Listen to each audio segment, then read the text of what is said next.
Mayong gabi mga kapatrol. This is Patrol sa BMN Philippines. We are here right now diriya sa may isa ka pribado nga subdivision diriya sa Barangay Cabog, siyudad sa Bacolod, probinsya sa Negros Occidental. Sa makita nyo sa akong likod subong nga ginbaha ang ininga porsyon sang dalan, pati na ang mga puloyan ginsulod na sa tubig baha na nasa pilalapang kaminuto nga pagbubo sang ulan. Yaring eksklusibo nga balita nga mon gintutukan.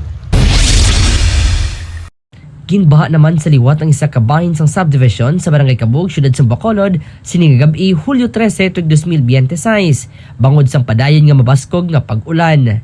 Sa tunga sang pagbaha, nagbayanihan dayon ang mga pilag ka mga residente agud mabuligan ang isa kag himuon ang mahimo para mapanubo ang level sang tubig sa sulod sang subdivision.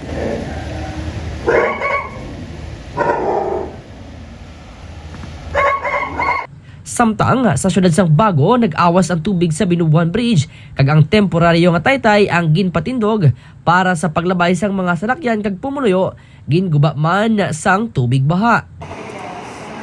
Sa may gabi guys, alik ka sa may suba. Bangod sini naapektuhan ang bagbiyahe sa lugar. Padayon yung ginapakabay sa publiko ang paghalong ilabi na sa mga nagapuyo sa mabahaon nga lugar kag sa mga nagabiyahe kag magsunod sa advisory sa lokal nga pangunuhan kag mga otoridad samtang nagapadayon ang mabaskog nga pag-ulan. Ina nga mga balita gikan diri sa siyudad sa Bacolod. This is Patrolman Raymond, BMN Philippines.